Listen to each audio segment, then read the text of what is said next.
EAA's webinars are made possible through the generous support of Aircraft Spruce and Specialty, serving home builders and EAA members since 1965.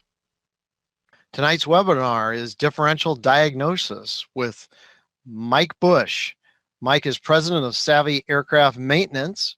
He's the author of numerous aviation articles as well as several books. He's a certified flight instructor and A&P mechanic with inspection authorization.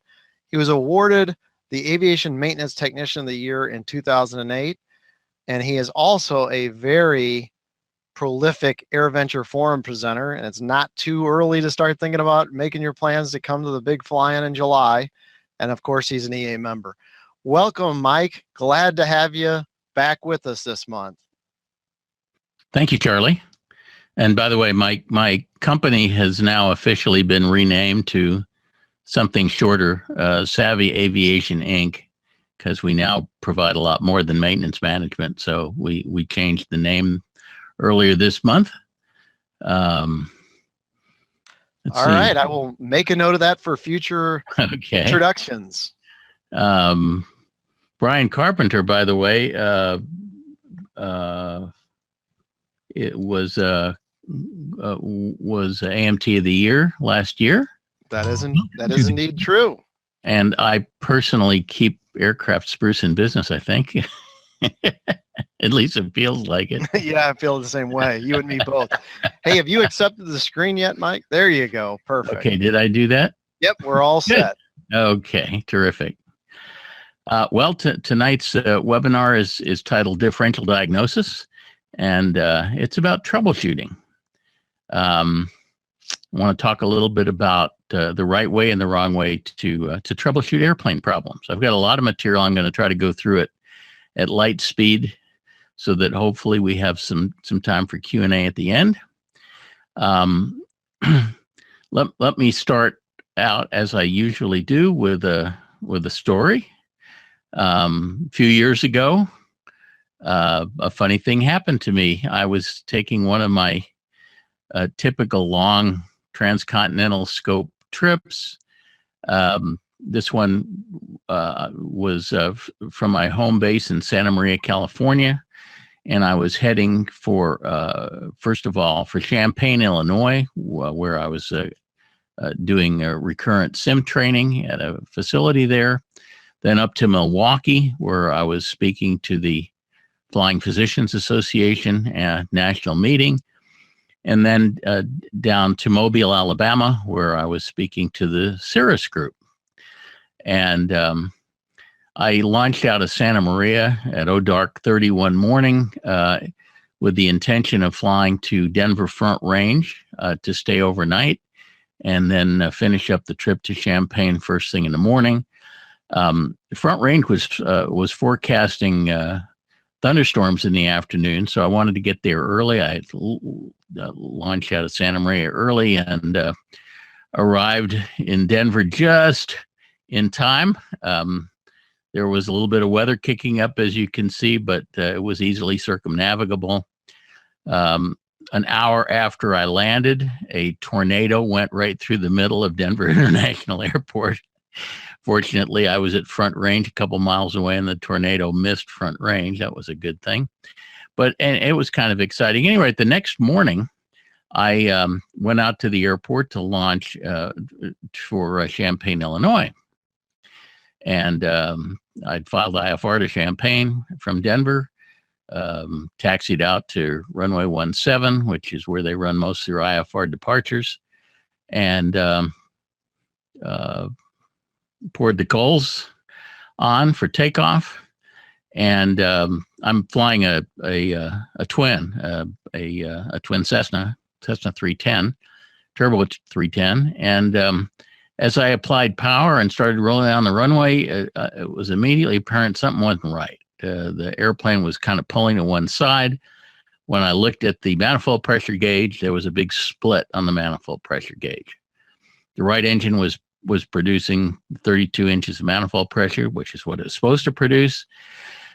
The left engine was producing about 24 inches of manifold pressure. So that wasn't a good thing. I rejected the takeoff, of course.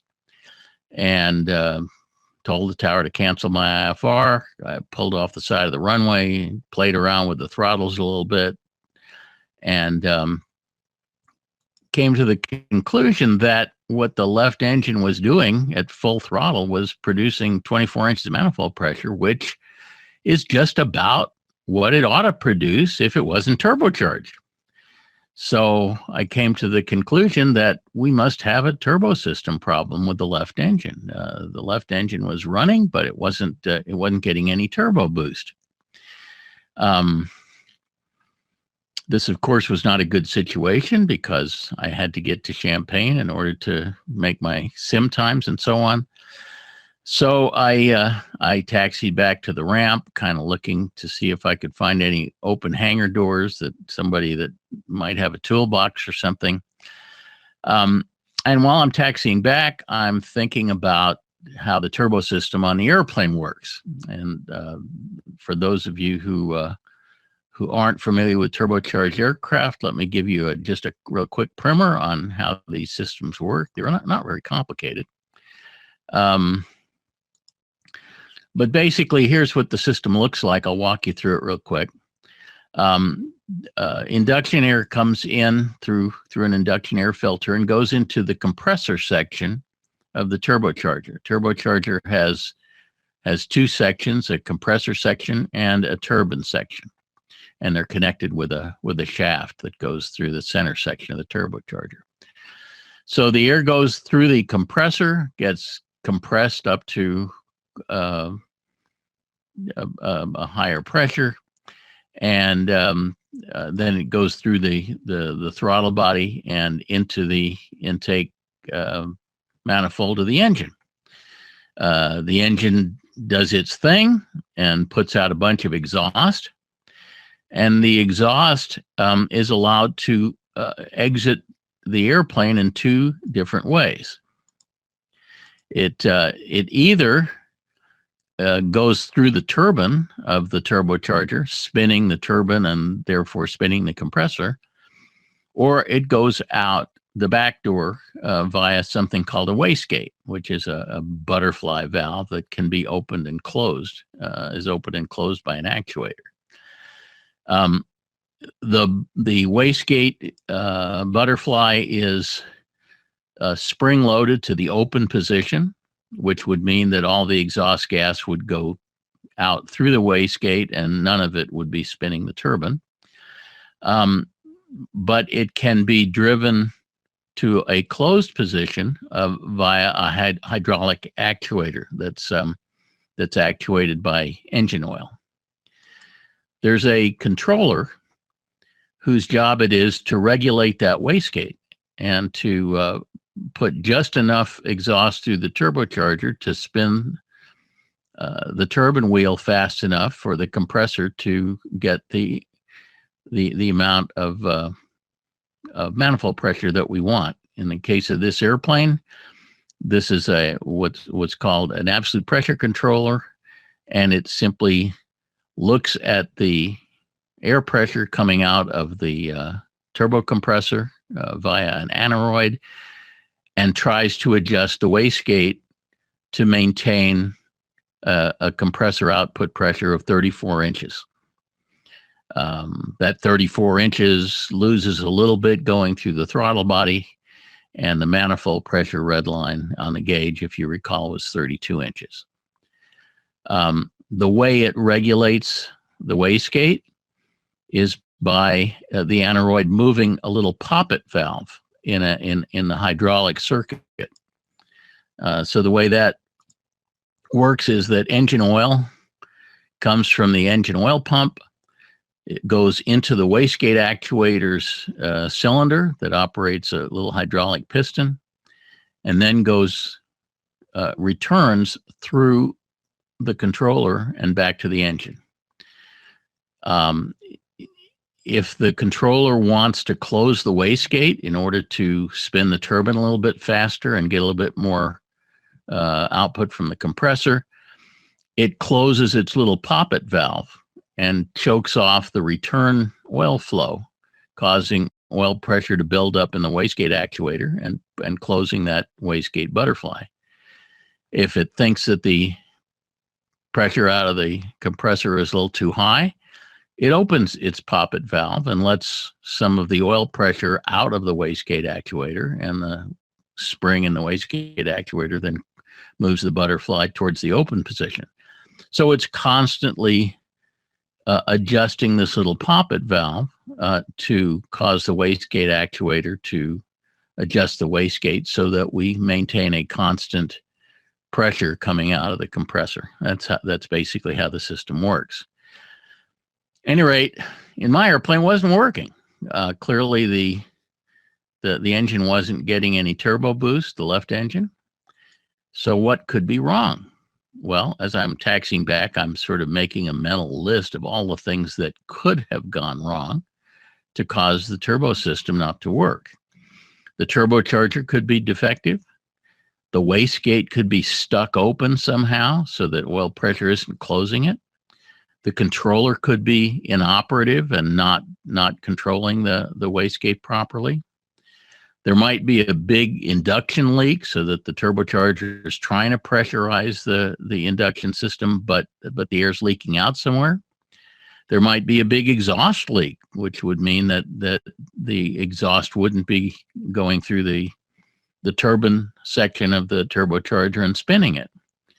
Or there might be a big oil leak somewhere in that hydraulic loop, so that the wastegate actuator is not getting properly controlled. Those are pretty much all of the failure modes that I could think of that could cause the turbo system not to work. So how are we going to figure out what's wrong with this engine? I'm sitting here looking at my watch and thinking, if I don't get this thing fixed pretty quick, I'm not going to be able to make my flight to Champaign, and I'm not going to get my sim time, and everything is going to, horror of horrors, I might have to take an airliner, which is kind of the last thing I want to do.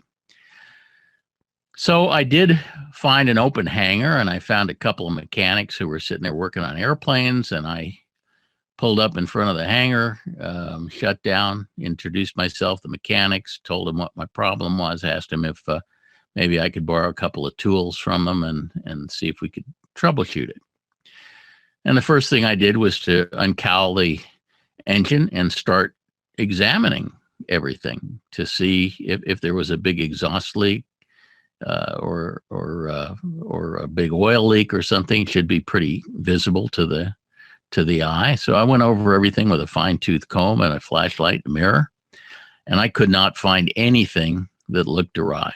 Frankly, I did expect to see a big puddle of oil somewhere or something, but I couldn't find anything that looked out of place. Everything looked perfect. There weren't any exhaust stains, oil stains, fuel stains, anything that looked out of place. So based on just my visual inspection, I crossed the last three possibilities off of my list. If it was a massive induction leak, a massive exhaust leak, or a big oil leak, I would have seen something when I inspected the engine, and I didn't see anything wrong. So that left three possibilities: a bad turbocharger, a stuck open wastegate, or an inoperative controller. So the next thing I did was pull the air filter canister, or open the air filter canister, pull out the air filter, and reach my hand in and spin the turbine wheel. You can reach in there pretty easily and on the cold side of the turbocharger and spin the compressor wheel and wiggle the shaft and figure out whether it has too much free play, or if the thing isn't spinning properly. And it felt absolutely normal. And I inspected this thing at least once a year for 30 years, so I kind of know what normal feels like. And everything felt perfectly normal. So based on that quick little check, I concluded that defective turbocharger ought to be crossed off the list. That left two possibilities: a stuck open wastegate or a controller that wasn't controlling properly. So It's either the wastegate is stuck open somehow. That's the wastegate assembly. You can see the little butterfly on the right. You can see the hydraulic piston assembly on the left. Or the controller isn't telling it to close for some reason. So how can I figure out which of these two things is the problem? And that I puzzled over that for a few minutes, and I came up with an idea. I thought, what if I disconnected the oil line from the controller back to the engine and capped it off? That would effectively be like closing the poppet valve and disabling the controller. And if I did that, then the wastegate would be getting oil pressure going into it, and no oil could be coming out of it because I capped off the line. And the wastegate should close fully. It would not. This is basically taking the controller out of the loop, so I can test the wastegate in isolation.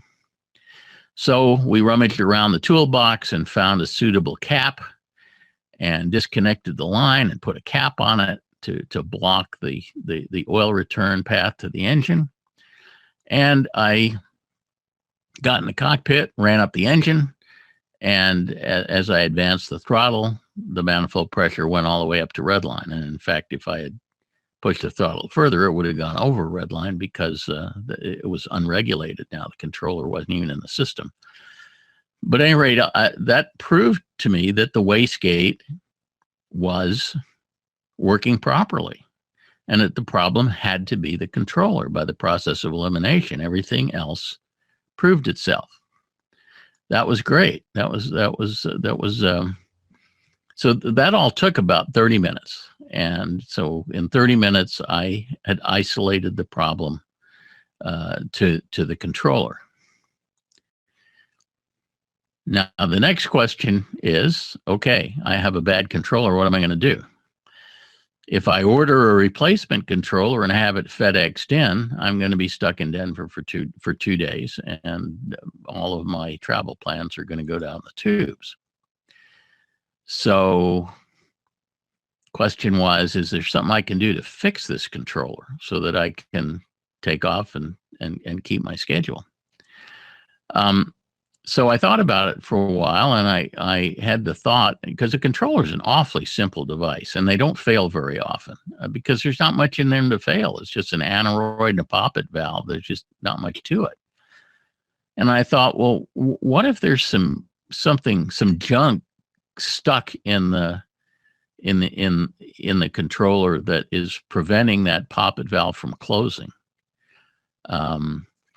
Is there some easy way that I could clean the thing out? And I considered taking the controller out of the engine compartment and opening it up and stuff. That would have been a several-hour job. And theoretically, we're not supposed to do that. That's normally something you send out to a specialty shop to do. But I was kind of pretty desperate. But then I came up with another idea. I disconnected the oil lines from the controller, and I got an airline from the shop's air compressor and a nozzle, and I shot a bunch of 80 psi shop air through the controller oil path, but in the reverse direction. In other words, I was back flushing the poppet valve with shop air, and my thought was that if there's any junk stuck in there, I'm going to try to clear it out. So I shot some air into the oil outlet port, and I held a shop rag against the oil inlet port to catch the oil that was going to go squirting out when I did that. And guess what? A bunch of oil came out, and a big piece of sludge or something came out. And I thought, aha, maybe that's the problem. Maybe there's just some sludge in this controller that was preventing it from working. Reconnected all the oil lines, got in the cockpit, fired up the engine. Everything worked perfectly. So the problem got fixed. By the time all of this happened and the engine got cowled back up again, and I refiled my IFR flight plan on my iPhone and taxied back out for takeoff. It was about a total of a 2-hour delay, but I made it to Champaign pretty much on schedule, and all the rest of the trip went as planned. So I'm telling you this to show you kind of a case study of how we do troubleshooting. What is troubleshooting? I went to Wikipedia and found the following definition. It says troubleshooting is a form of problem solving often applied to repair failed products or processes. It is a logical, systematic search for the source of a problem so that it can be solved. Troubleshooting requires identification of the malfunctions or symptoms in a system, and then experience and knowledge is used to list the possible causes of the symptoms, and then determining the most likely cause is a process of elimination, systematically ruling out other candidate causes. The final step is confirmation that the solution arrived actually resolves the problem. And if you think about it, that's pretty much exactly what I did with the turbocharger. I knew the system. I made a list of all the things that could be wrong. And then I systematically started crossing things off the list based on inspection and testing and so on, until only one possibility remained. If any of you in the audience are doctors, and we got a pretty good turnout tonight. Looks like we got about 650 people in the audience. So I have to believe that at least some of you are doctors. This should sound quite familiar because this process, this troubleshooting process that I just talked about, is something that is taught quite extensively in medical school, and it's called differential diagnosis. Differential diagnosis is defined again in Wikipedia as a systematic method of distinguishing a disease or condition from others presenting with similar symptoms. This method is essentially a process of elimination that excludes candidate conditions until a single probable diagnosis remains. So when we troubleshoot airplanes, we're going through exactly the same process that a physician goes through when he diagnoses a disease. The process is exactly the same. We just use a different name for it. And the process goes basically like this. We gather information about the symptoms. We list the candidate conditions consistent with the observed symptoms. We prioritize the list in terms of what we think is most likely. And then we start ruling out possibilities, either through testing or by trying some kind of therapy and seeing if it's effective, until a definitive diagnosis has been established through the process of elimination. And then finally, we verify that the surviving diagnosis is correct. So the first step here is gathering information about the symptoms. Well, how do we gather information about the symptoms? If it was a medical setting, typically the starting point is a clinical interview with the patient. We ask the patient to describe his symptoms, and we ask him lots of questions in order to drill down onto the exact nature of those symptoms.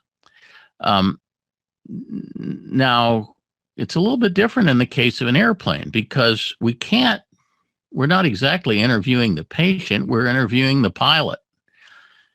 And interviewing the pilot is kind of like interviewing the patient's mommy. You know, if a kid goes into a pediatrician, a lot of the questions are going to not be directed at the patient, but at the patient's parent who brought him in, and that's not quite as good because mechanics are getting stuff secondhand. That's one of the tremendous advantages of being a mechanic slant pilot like I am, because I get to see the symptoms firsthand, And I don't have to, when it's my airplane, I don't have to depend on some intermediary to describe the symptoms to me. It's kind of too bad we can't interview the airplanes. It's too bad airplanes can't talk. But actually, that's not really true. Airplanes can talk if they are instrumented correctly. And a big part of what I do in my professional practice is to analyze engine monitor data, because more than half of our GA fleet now is equipped with a digital engine monitor of some sort that captures data from various sensors at a pretty high frequency, once a second, once 10 times a minute, something like that, stores it away in memory.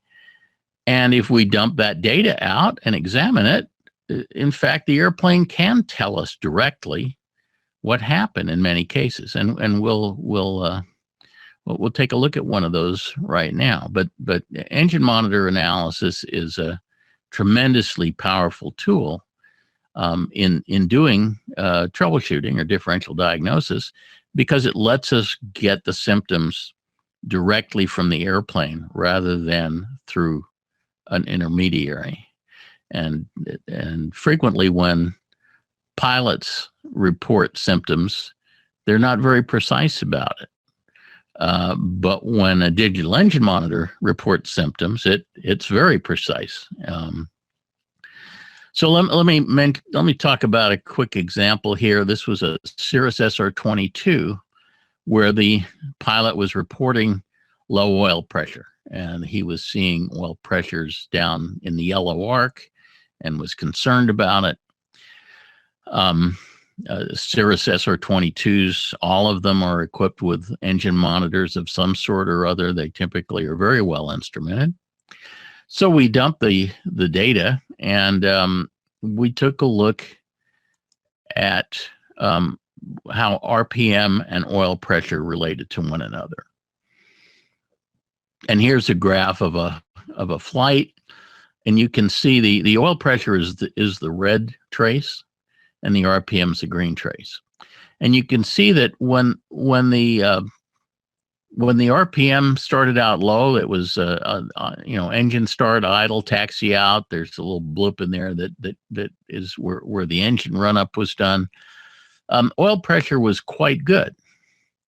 But when the pilot applied takeoff power and went to max RPM, which is 2,700 RPM, the oil pressure went way down to something way below what it's allowed to be. It was down around 25 psi. The green arc on this gauge is 30 to 60, and normally we want oil pressure to be around 50 psi. So as he increased RPM, the oil pressure plunged down to a very low value, which is kind of the opposite of what you'd expect, because as RPM goes up, the oil pump's turning faster. It's putting out more oil pressure. So this is a very abnormal situation. Then at the top of the climb, he reduced the RPM to cruise RPM, and the oil pressure came up a little bit. It was still too low. It was still below 30, but it came up as he reduced oil pressure. So the relationship between RPM and oil pressure was absolutely inverted from what you normally would expect. Very interesting situation. Here's the same graph I painted in the yellow arc, and you can see that the most of this flight, the oil pressure was in the yellow, which is why he was alarmed. I don't know why that's there. Sorry. So again, when we troubleshoot things, we gather symptoms, and then we think about how the system works. And this is the kind of the basic gross flow diagram of how an oil system works in a piston aircraft engine. The oil starts off down in the sump. It is picked up through a suction screen, which is a relatively coarse screen that prevents anything larger than about 1/16 of an inch in diameter from getting through the screen. The purpose of the suction screen is to protect the oil pump so that if there's nuts and bolts and stuff floating around the oil pan, they're not going to be ingested by the oil pump and damage the oil pump. The oil goes through the oil pump, and the oil pump has something called a pressure relief valve, an oil pressure relief valve, which is what regulates the oil pressure. If the oil pressure gets up to a certain value, the oil pressure relief valve relieves any pressure above that. And in Continental engines, the pressure relief valve's normally set, as I said, around 50 psi. So if the oil pump is putting out more than 50 psi, the pressure relief valve bypasses that excess pressure and keeps the output pressure right at 50 psi. The pressurized, regulated oil pressure then goes through an oil filter. Then it goes through an oil cooler. Then it goes through all of the engine oil galleries and so on, and does all of its lubricating things. And then eventually it winds up back in the oil pan, and the cycle continues. Now, in addition to this, there's always some kind of an oil pressure gauge to look at. And in the Cirrus, it's because it's an all-electric airplane, it's an electric gauging system. There's a pressure sensor that measures the oil pressure pretty much at the output of the oil filter. And then that pressure sensor is connected to something called a data acquisition unit, which converts the analog pressure to a digital signal. And the digital signal is fed to the aircraft's multifunction display. It's an all-glass cockpit airplane. And there's a display of oil pressure, digital display of oil pressure on the MFD. So that's how the system works.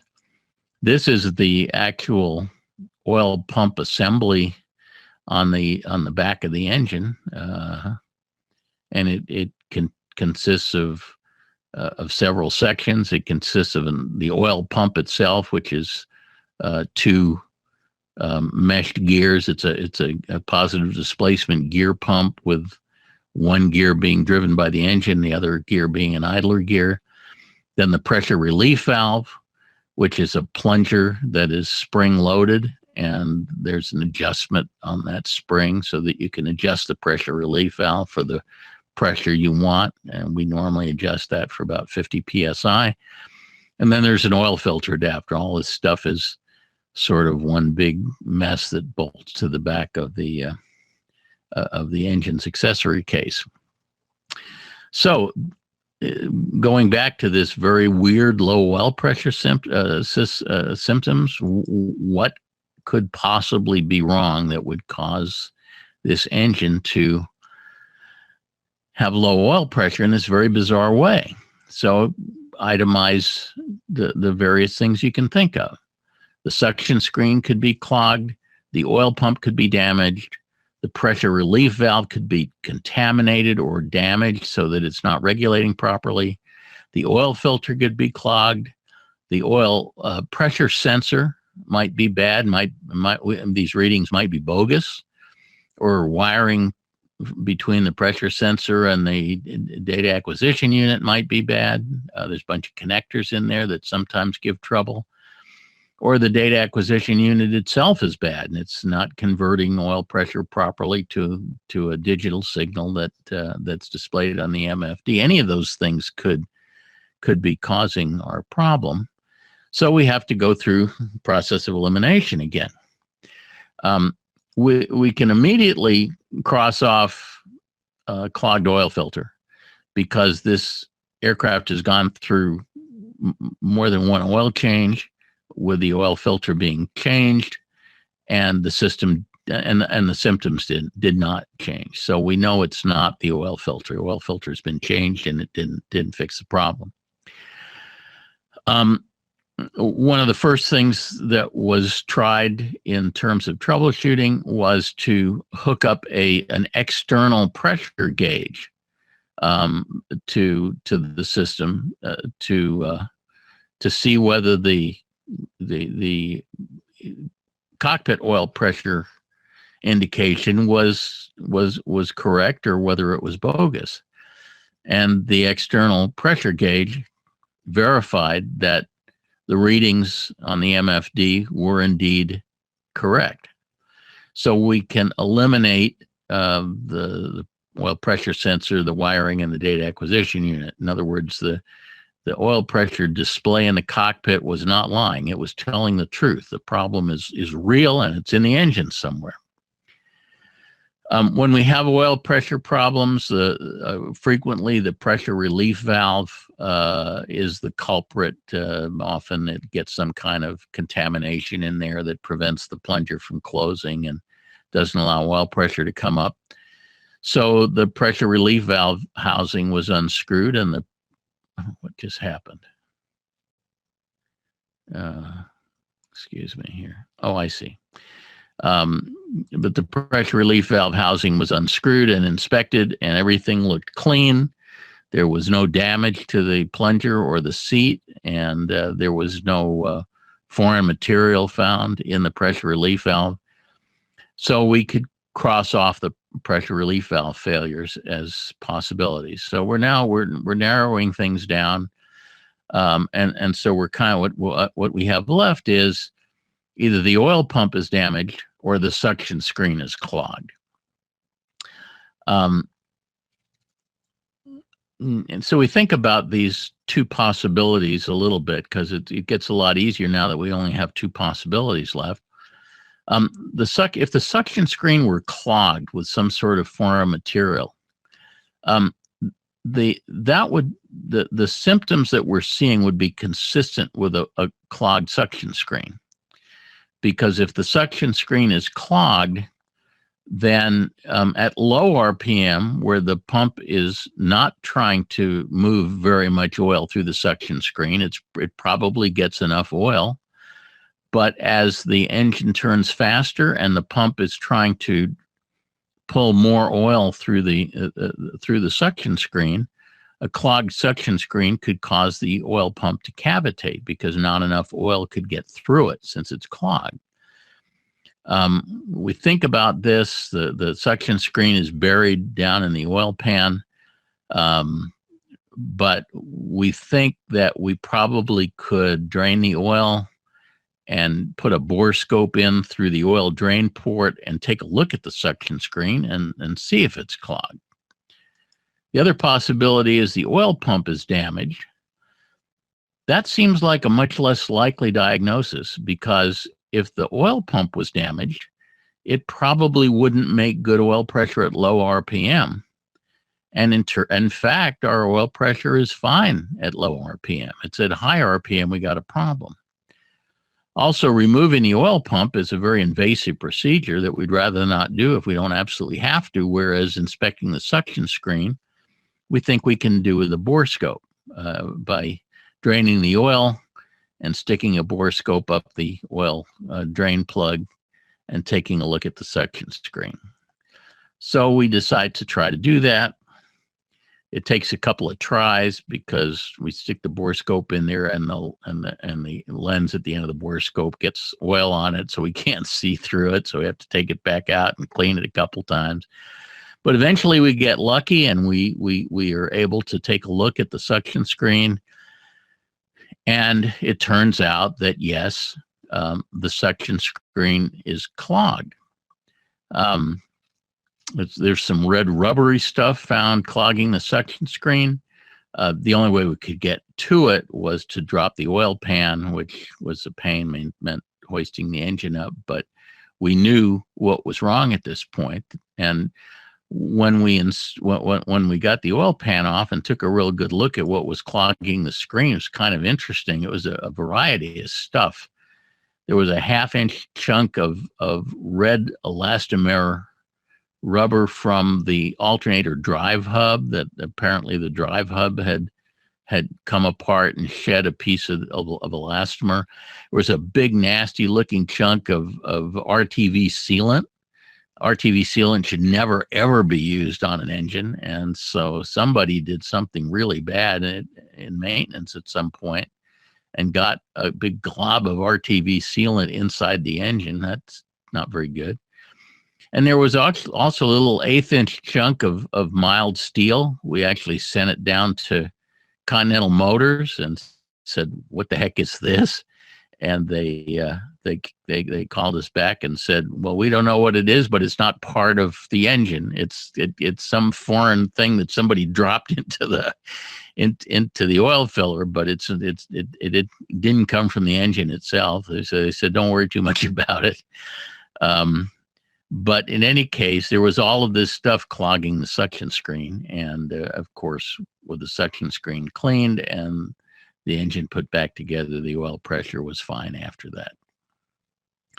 I'll do one more. This one involved a Cessna TR-182. The owner came back from a flight and said something scary happened during this flight. The engine started running super rough, and it was like soil your underwear rough, and he was very uncomfortable, wanted to know what was wrong. Those are the sorts of things that are just about impossible to diagnose without an engine monitor. But with an engine monitor, they're often very easy to diagnose, and this was one of those cases.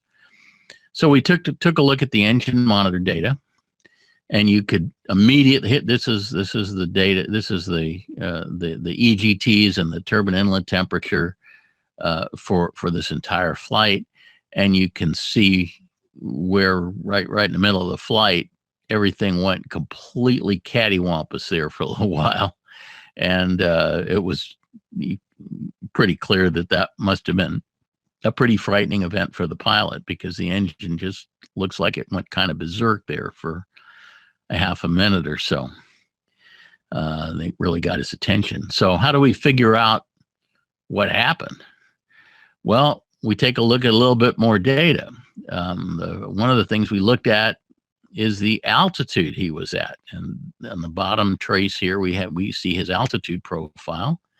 This was a flight where ATC was kind of restricting his climb, and so they leveled him out at 5,500. Then they climbed him to 7,500, then climbed to 11,500, and finally, his final cruising altitude was 15,500. And it looks like just about as he arrived at 15,500 is when the engine went nuts. So maybe that's not a coincidence. Maybe this was somehow altitude related. So then we added manifold pressure, and we took a look at manifold pressure. And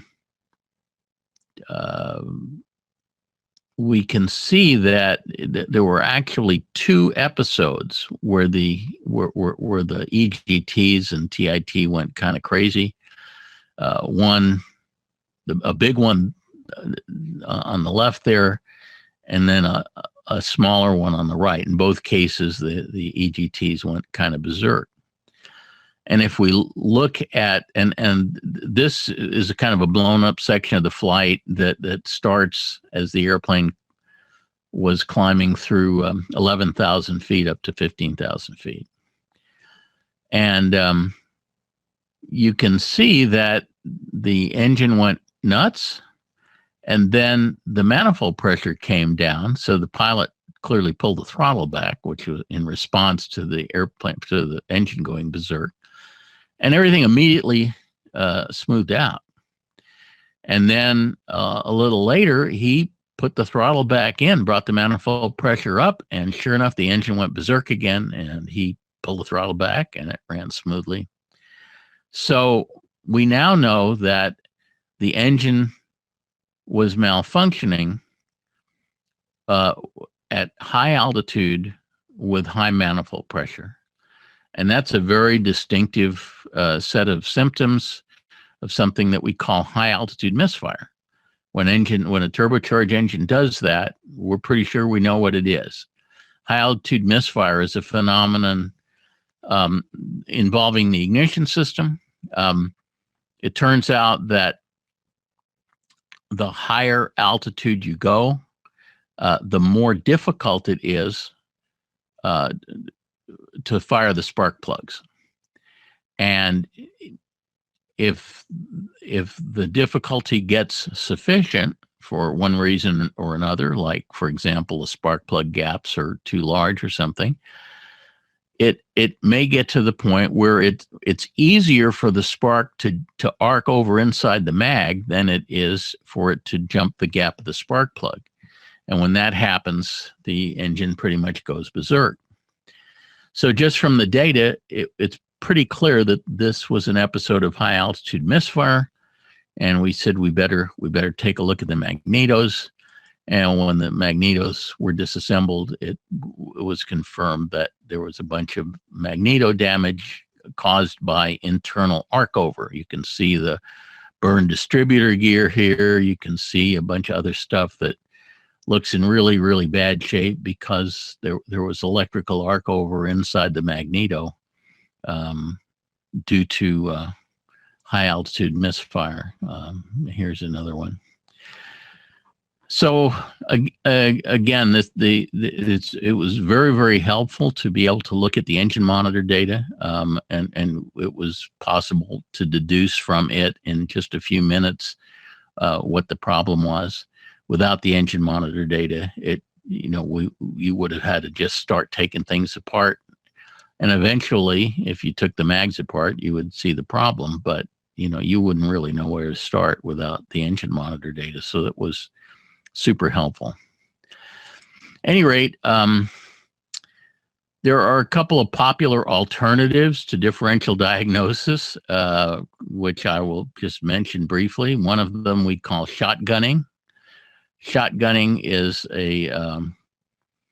a process where you simply start replacing components on a trial and error basis, hoping to get lucky. Way too much of that goes on in maintenance. And the other approach is what I call overkill. And overkill is treatment that goes way beyond what is required or appropriate to achieve its goal. There are a lot of A&P mechanics, for example, who would see that stuff in the suction screen of that Cirrus SR22 and insist that the engine needed to be overhauled. I would bet 50% of A&Ps would respond to that by saying the engine needs to be overhauled. And that's clearly overkill. There really wasn't very much wrong with that engine at all. Somebody dropped a couple of things into the oil sump, and there was a alternator drive coupling that shed a piece of elastomer, and that was pretty much all that was wrong with the engine. But it probably 50% of the cases like that, the engine would wind up being overhauled for no particular good reason. Now, shotgunning and overkill have their place. For example, they work very, very well in the airlines, and most maintenance in the airlines are done via shotgunning. And that's because in the airlines, what they're really concerned about is minimizing downtime. They really don't care that much about what it costs to repair something, but they need to get that airplane back on the line ASAP. And the airlines typically have off-the-shelf spares for nearly everything. So it's easy for them to just swap things until they swap the right thing and the problem goes away. That's an approach that does not work very well for most general aviation owners, because as GA owners, we're exquisitely sensitive to what repair costs. And frequently, if given the choice between having the airplane down for a week or spending or replacing a very expensive part, we would rather have the airplane down for a week. Just kind of the opposite of the way it works in the airlines. And also, in GA, we typically don't have a lot of replacement parts on the shelf. So if we want to try to, replace something on speculation, which is what shotgunning is, we're going to have to go buy the parts, and that can get very, very expensive. So shotgunning and overkill work pretty well in the airlines, but in the case of in the case of general aviation, it's really important to use a more logical, methodical differential diagnosis type technique. So here's the guy you want troubleshooting your airplane. And Charlie, that's all the prepared material I have right now. Do we have a little bit of time left for Q&A? Absolutely, Mike. Well, let's start with a couple. So Steve would like to know, why does the throttle retard quench the high altitude misfire? The higher the pressure in the cylinder, the more air is a pretty good resistor, and high pressure air is a better resistor. So the higher the pressure of the air in the cylinder compared to the pressure inside the magneto, the more difficult it is for the spark to fire across the spark plug electrodes, and the easier it is for the spark to arc over inside the magneto. That's why some turbocharged airplanes use pressurized mags, where some of the same pressure that comes out of the turbocharger that is used to provide boost to the cylinders are piped into the magnetos, so that they are operating at the same air pressure as the cylinders. In the case of the TR-182 that we were talking about, which is not an airplane that typically flies way up at the flight levels, that engine was not equipped with pressurized mags. And so when you have an aircraft like that has unpressurized mags, my airplane has unpressurized mags. I fly up at the flight levels, but the trick to avoiding high altitude misfire is keeping the spark plug gaps tight, and using a physically large magneto where there's spacing between the electrodes in the magneto are so great that it's really hard for arc over to occur. And usually when an airplane like this TR-182 gets high altitude misfire, most often it's because the spark plugs were left in service too long without gapping them, and the gaps have gotten large enough that it's hard for the spark to jump the gap, and up at high altitude that leads to this internal arc over inside the mag. This is not a problem that happens in normally aspirated airplanes. It's strictly a problem that happens in turbocharged airplanes. Okay. And Michael, well, this is actually a combination one, but a couple of people commented, and I'll just use Michael's as an example. He really enjoyed the opening example. He says, but what about the root cause analysis? Where did the sludge originate? Well, I actually have an answer to that. I wasn't going to get into all of that stuff, but it turns out that the oil lines that feed that feed the wastegate actuator are a bunch of them are rigid aluminum lines that run in pretty close proximity to exhaust, and over time, oil inside those lines gets coked up because of the high heat. And a kind of a layer of carbonized oil starts to adhere to the inside of the tube.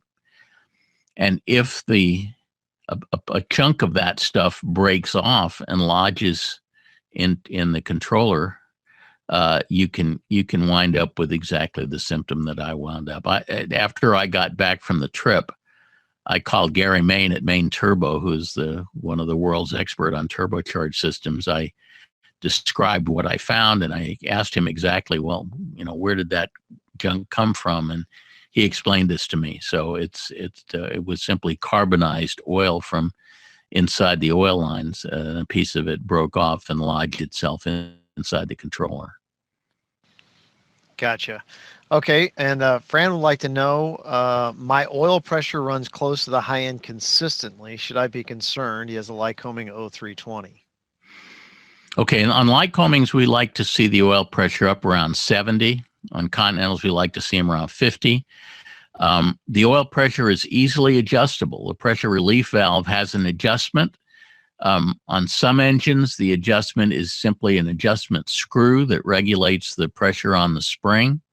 On some older design engines, the adjustment is done by adding shims inside of the pressure relief valve. But the setting of the oil pressure relief valve on all of these engines is readily adjustable. So if the oil pressure is too high or too low for your taste, it's not hard to correct that. All right. And James would like to know, what would be the signs of an induction leak? Well, there are a number of symptoms of an induction leak. One of the easiest ones is to run the engine at idle with the throttle all the way closed, and see how low the manifold pressure is. Typical normally aspirated engine. Well, it depends on the compression ratio of the engine, but if it's like a typical 8.5 to 1 compression ratio engine, when the throttle all the way back to idle, we'll typically see something like 12 inches of manifold pressure at idle. If you are seeing 15 inches, then there's probably an induction leak. It means that although you've pulled the throttle all the way back and trying to choke off as much of the airflow into the engine as possible, so the engine is creating a big vacuum in the induction system. If there's a leak, then that vacuum isn't nearly as much, and so the manifold pressure is higher. Lower compression ratio engines have higher idle manifold pressure. On my Turbo 310, because the compression ratio on that engine is 7.5 to 1, I typically have around 15 inches at idle. But with an induction leak, it might be 18 inches. So that's a pretty good tip off. There are some other ways to determine induction leaks, but that's one of the easiest. Another way that we do a lot in the shop, if we suspect an induction leak, is to pressurize the induction system with shop air to just a couple of inches over outside ambient, and then just go over everything with hands and soapy water and sometimes a stethoscope, and listen for air leaking out. So that's another way to do it in the shop. But just sitting in the cockpit looking at idle manifold pressure is a pretty good tip off as to whether you have an induction leak. All right. And Richard's question is it okay to use shims to raise the oil pressure on a Continental O200? My engine shows 30 PSI at idle, but only 36 PSI at cruise. Yeah, that suggests that the oil pressure relief valve is opening a little too early, and that you want a little bit more pressure on the spring. And I think he's right that on O200 it's adjusted with shims. It's also possible that the spring has just gotten a little weak. So I think what I might do is replace the spring in the pressure relief valve first. And if that doesn't correct the problem, that's a cheap part. And if that doesn't correct the problem, then add a shim or two. All right. And John would like to know, what is a vernotherm and what does it do? What is a vernotherm? Is simply the oil thermostat. It's the thing that regulates oil temperature. And what it does is it works exactly like the thermostat on a car, except that it's regulating oil temperature instead of coolant temperature. It consists of a little wax capsule that drives a poppet valve, and it sits it sits in the system in a way where in the bypass for the oil filters. So if the poppet valve is open, oil bypasses the oil cooler and doesn't get cooled, and if the poppet valve is closed, it blocks off the bypass and forces the oil through the oil cooler to get closed. So it's got a little wax capsule in it that expands with increased oil temperature and drives the poppet towards the closed position. And, it's very much like that turbo controller, except instead of using an aneroid to measure air pressure, it uses a little wax capsule to measure oil temperature. And it just sits in the bypass and regulates how much of the oil goes through the oil cooler and how much of the oil gets to bypass the oil cooler. It's pretty simple. All right, I got to share this one from Coyle. He says, man, this guy is good. No real surprise, I suppose, but it's a feather in EA's cap to have him as a regular contributor. And I agree, Mike. So thank you for doing these webinars every month. Was there a question there? No, just a comment. Thank you, Coyle. I appreciate I wanted to share vote of that. confidence. I appreciate it. Thanks. How would like to know, would electronic ignition with hotter spark be less susceptible to high altitude misfire? Well, it would be totally it would be totally resistant to high altitude misfire, and the simple reason is that electronic ignition normally does not have a mechanical distributor or any place where the arc over can occur inside a magneto, because they're in any magneto. So I would think an electronic ignition system would completely eliminate the problem of high altitude misfire. All right. And Timothy says, have you ever seen the RPM rise when carb heat was applied? Oh man, you're taking me back to to my student pilot days, because I mean, for the last 40 years, I've been flying airplanes with controllable pitch props, so the RPM can't rise. It's held constant by a governor. I wonder if he's talking about doing it at run up. I would assume so. The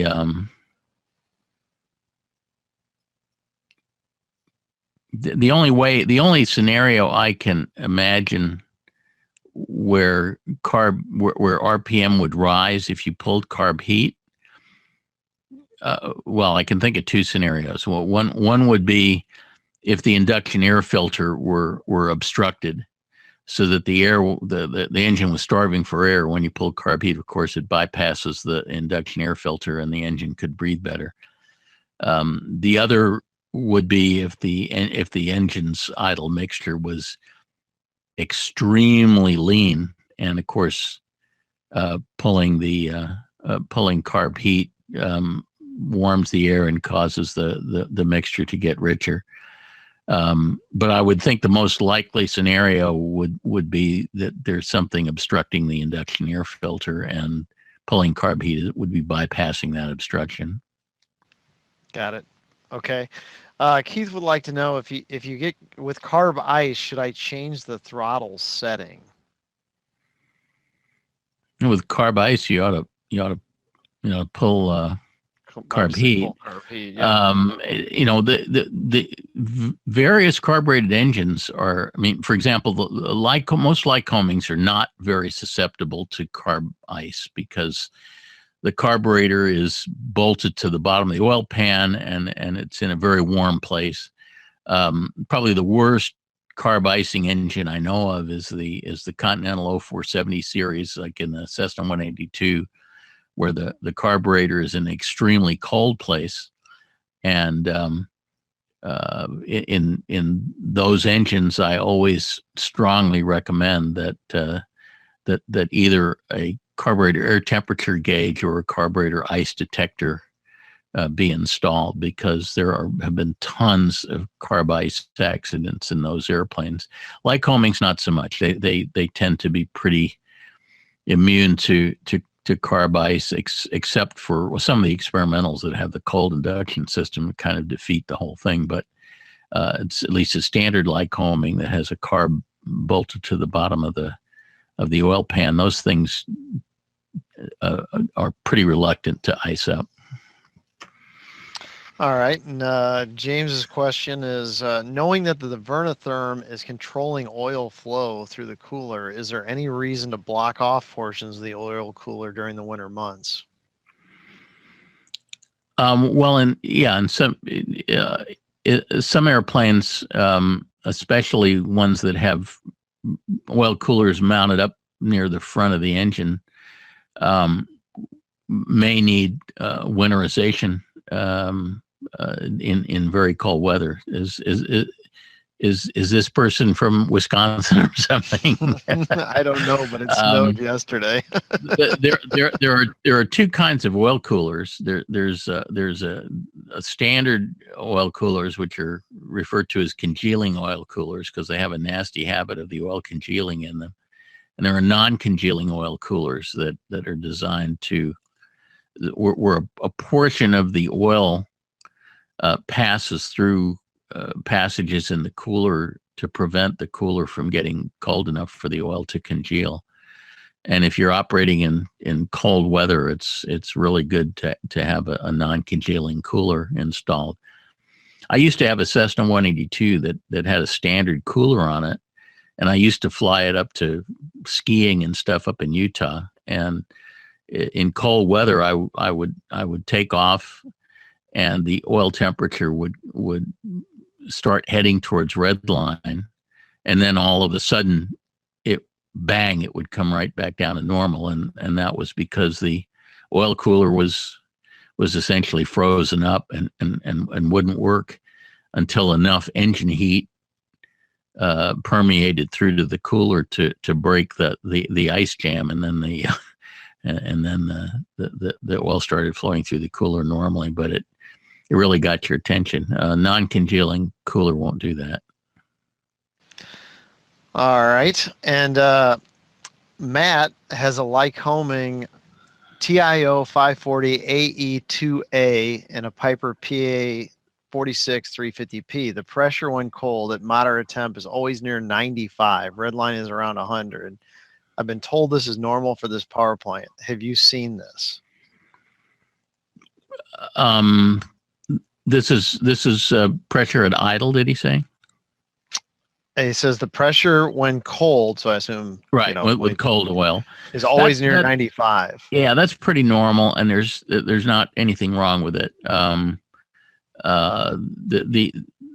The only downside to high oil pressure is if it got high enough, it could start blowing out gaskets and stuff. And I think in a Lycoming, it's got to be north of 120 or something like that before anything's in jeopardy. So I wouldn't be concerned about it. If the oil pressure is, in the 70 area when the oil is warm, he's probably just fine. Yeah, and he did correct or did comment that was at takeoff power when it's up at 95. And when the oil's cool, right? First flight of the day. Mm-hmm. Yeah. Okay. All right.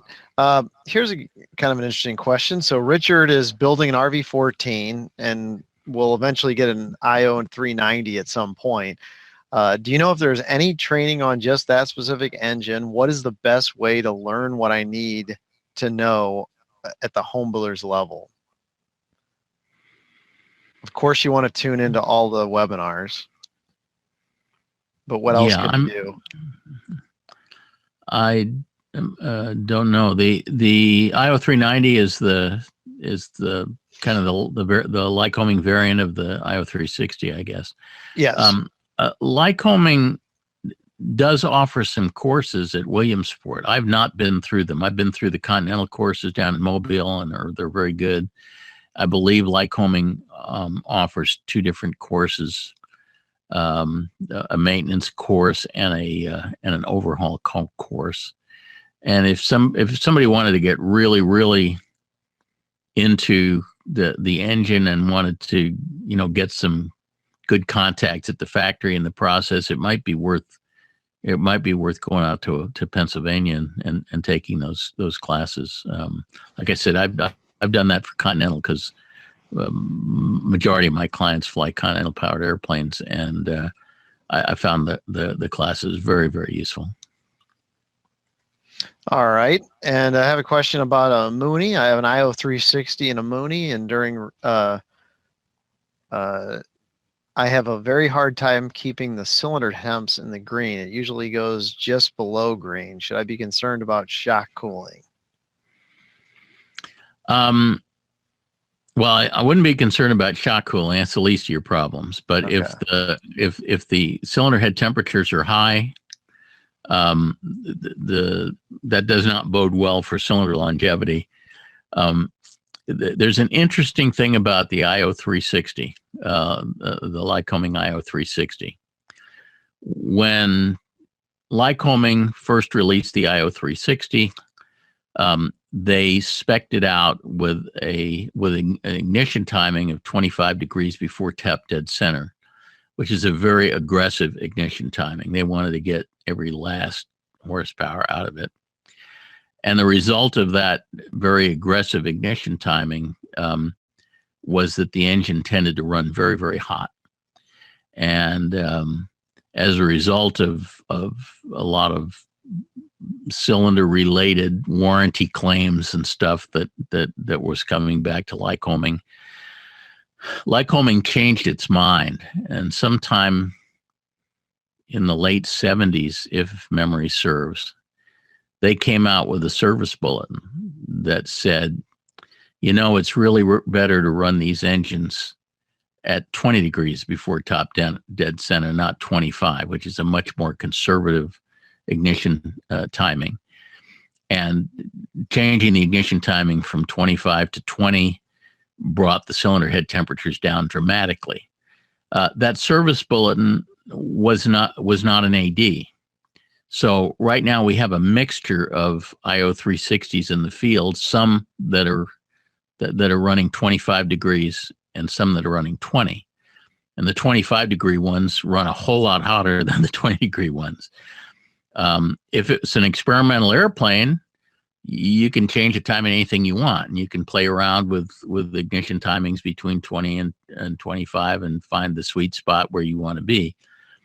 In the case of a Mooney, which is a certificated airplane, if you wanted it, if the engine is being timed at 25 and you want to change it to 20, you actually have to follow the instructions in the service bulletin, which involve changing the data plate, changing the impulse coupling on the mags, and a couple other things like that. So it gets a little bit more involved. But the very first thing I would suggest to this Mooney owner is to check what mag timing that engine is set up at. Just look on the data plate and see what it says. And if it's a 25-degree timed engine, that would explain a lot about why it's running so hot. And the solution is pretty easy: just retard the ignition timing. All right, excellent. Wayne chimed in and let us know that Lycoming has free classes during AirVenture Oshkosh. So look to their schedule as we get closer to convention, and you might be able to sit in on some free training around Lycoming engines. A couple of questions about wings credit. What we do is we submit wings after the event based on attendance, and then but it's based on the email that you registered for tonight with. So as long as that's the same one you use on FAA safety, what is it?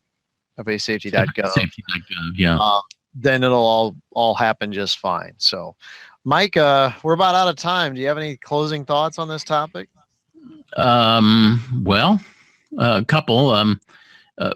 For anybody who hasn't already done so, I would encourage you to sign up for my free monthly email newsletter at savvyaviation.com, or if you stick around for the post-webinar survey that Charlie's going to put up, there's a checkbox on the survey you can check and get on our mailing list.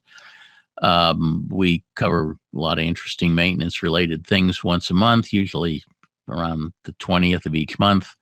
And if you have buyer's remorse, there's an unsubscribe link on each issue of the email, so you can pull yourself back off the list. My first book, Manifesto, which was originally released at AirVenture 2014, is still available at Amazon, and I have been working feverishly, and I'm almost done, thank God, with my second book, which is a big monster book called Mike Bush on Engines. That book should be available at AirVenture this year. We're pushing real hard to get it available at AirVenture this year. And if you're interested in supporting my work on the engines book and on my next book, you can take a look at my site on Patreon.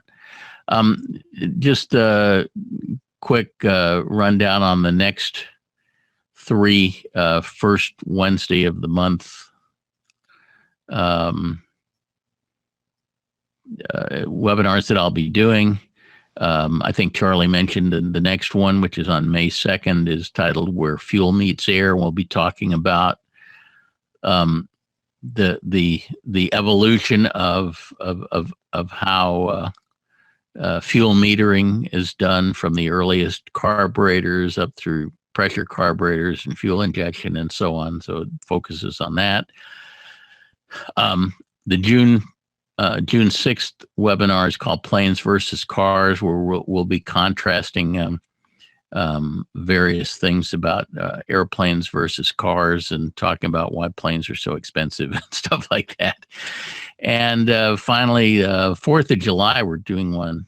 That's a weird date to do one on, so I'll probably have to have some slides of fireworks or something. And it's called that webinar is called "Don't Shoot Yourself in the Foot," and it's we'll be discussing things that aircraft owners do to cause their mechanics not to be able to do as good a job as they should in maintaining their airplanes. So, Charlie, that's all I have. Great, Mike. Could you back up one slide to your Patreon? There was a request just to put that up one more time because somebody missed it. All right. Well, excellent. Well, if you want to change that July 4th one, we better make that decision soon. We usually don't do holidays, Mike. Yeah, I will follow guidance from you and Tim. If you think it would be good to change it, we'll be happy to change it. Well, I'm thinking he might not be here that day, so that. That's an interesting thought. I haven't even thought about that. I'm going to guess we're closed that day. You mean they give you guys time off? I'll be darned. Yep, all the big national holidays. I never get time off. I don't know. Okay. That's because when you work for yourself, Mike, you never work a day again in your life, right? That's right. Well, at any rate, if why don't you and Tim decide if you want to change that to the next Wednesday? I think we're probably going to want to either move it a week or move it a day, one way or the other. So, well, okay, Mike, fair enough. Appreciate all the time. Excellent information again this month. So thank you for all that you do with this webinar program. We had a banner year last year. We had over 20,000 live attendees throughout the year, and a big chunk of them were for your monthly first Wednesday of the month webinar. So thank you on behalf of EAA and all the members. And there's been a lot of great feedback in the comment section that I didn't share, but I'll send you the review notes tomorrow. Terrific. Thanks, Charlie. All right. Well, thanks everyone for tuning in, and appreciate your dedication to the program, and we will see you on the next one. Thanks, everybody. Good night.